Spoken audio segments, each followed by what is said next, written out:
Are you tired of hearing, well, everyone's a little dyslexic? I know I am.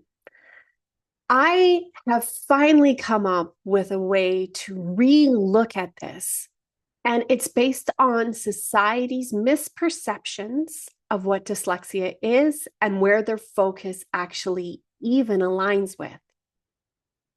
People use that phrase, well, I'm a little dyslexic, or everyone's dyslexic to some extent, only when they are referencing the challenges that dyslexics have. So, as we start working and developing and educating people on the abilities that come with our brains, and I don't want to say strengths, even though some people really out there in the industry want us to look at these as strengths, but those of us who are very aware of our challenges, they really get knocked down with what we struggle with. What you have to realize is that our dyslexic brains do come with abilities. It's just up to us whether or not we want to unhinge them.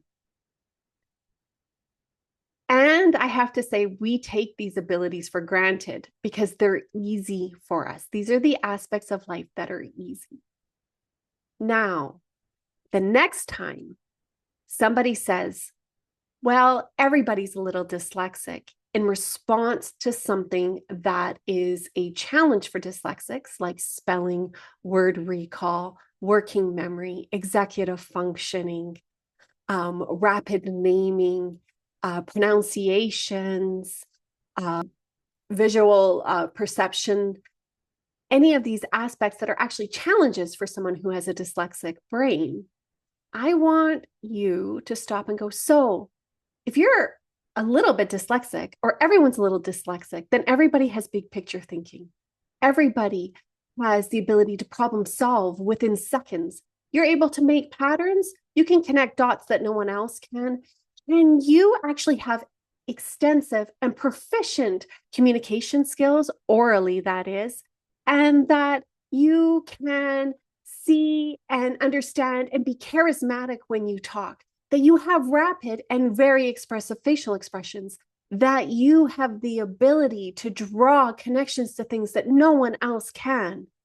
Because the thing is we don't use that phrase as a society with the strengths, or like I said, I wasn't going to use strengths and I just did, but the abilities that come with dyslexia. We only use it for the deficit, which tells us that society's view on dyslexia is one of negativity. It is one of disability. It is one of challenges. It is one of non-success. And the reality is there are some things that we as dyslexic individuals can access and can succeed at that other people who do not have our brains can't. And it is up to us as individuals to figure that out, of what and how our brain actually benefits from this wiring so that we can be successful. There were two different types of personalities or identities of dyslexia in one study. There's multiple dyslexic identities that are out there, but in this one study, it actually looked at languishing and thriving dyslexics. And this is a prime example of this. Languishing dyslexics were the ones that basically said, this is my brain, I'm dyslexic, there's nothing I can do, I'm not going to try, I'm going to sit here and I'm going to basically do nothing and only see my challenges.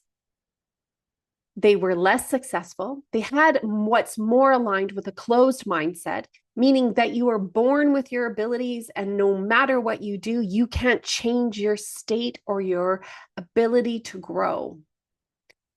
The other dyslexic identity in this study was a thriving dyslexic, and those individuals had closer to a growth mindset.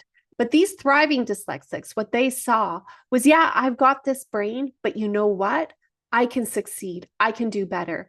And these thriving dyslexics were more likely, like I said, to have a growth mindset, in that I have these challenges, I have this brain, but I can learn, I can grow, and I can achieve anything I put my mind to.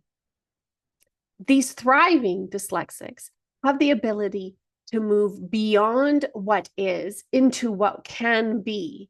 They aligned with their strengths, they worked with their abilities. So, in these moments when somebody says, well, everybody's a little dyslexic, do you agree with them? Because all you see is your challenges.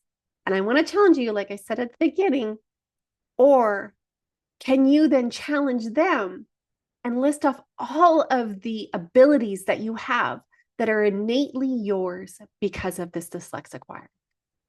Food for thought. Curious, which one are you? Or which one would you rather be? Because guess what? You can teach an old dog tricks, and dyslexics can grow beyond their challenges.